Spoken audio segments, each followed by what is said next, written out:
शकील भाई के पास मौजूद है लालू खेत बर्ड्स मार्केट में। शकील भाई ज़रा हमारे व्यूवर्स को ये बताएं, ये जो बच्चे अगर पहाड़ी वगैरह के हैं इनको टेम करने का क्या आसान तरीका, थोड़ा सा मेथड बताएं रिंग नेक का और इसका थोड़ा। अच्छा, बेसिकली बहुत इजी तरीका है। तोते पालना ख़वातीन और बच्चों का काम है। अच्छा, तोता पालना बहुत आसान है अगर आप इसको सही तरीके से हैंडल करना चाहें। और अगर आपने ज़रा सी बेहतियाती की, बच्चा एक्सपायर हो जाता है। ठंडे पानी में फीड नहीं बना के देनी है, टाइम टेबल रखना है फीड देने का। अगर चने की दाल दे रहे हैं तो वो भी बहुत अच्छी है। और अगर कोई केटी या जुपरीन या हैगन या हजवा फीड दे रहे हैं तो टाइमिंग दें, बेटाइम ना दें। जिस टाइम सूट करता है उसी टाइम दे दे, ज़्यादा अच्छा है।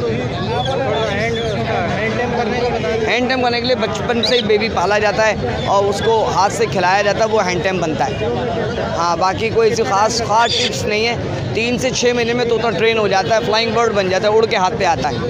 बोलने के लिए क्या? बोलने के लिए 1 साल दरकार था। साल के अंदर अंदर तोता बोलना शुरू कर देता है। बोलने उसके लिए क्या ट्रिक्स है कि बोलने के? जहाँ ख़वातीन और बच्चे हों वहाँ तोते रख दिए जाए, ज़्यादा अच्छे बोलते हैं ज़्यादा। और बेसिकली तोते पलते ही इस तरह हैं, मोहब्बत और खुलूस से। आप तोतों को झिड़केंगे, उन्हें टाइम पे दाना पानी नहीं देंगे, वो जंगली हो जाएंगे, ख़राब हो जाएंगे और एग्रेसिव हो जाएंगे। अच्छा, बोलने के लिए उनको तकरीबन कितना टाइम देना? कम से कम 1 साल के अंदर तोता बोलना शुरू कर देता पैदा होने के बाद। डेली कितना टाइम देना होगा? रात में देते 10 बजे 11 बजे एक आध वर्ड्स देते हैं, अस्सलाम वालेकुम, तो वो अस्सलाम वालेकुम रिपीट करेंगे। फिर अल्लाहू, क्या हुआ, बच्चों के नाम जो घर में होंगे वही वर्ड्स चलेंगे इंशाल्लाह ताला।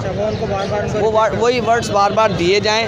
परिंदा चलते ही उन वर्ड्स के ऊपर है जो वर्ड्स बेसिकली कंफर्टेबल होते हैं। तो इंशाल्लाह ताला आपको वो चीज़ बताएंगे और दिखाएंगे जिसमें आप लोगों को और व्यूवर्स को फ़ायदा हो। इंशाल्लाह आपके तवज्जो से कोई भी शख्स आता है तो अल्लाह ने चाहा उसको अच्छी और मेयारी चीज़ें देंगे।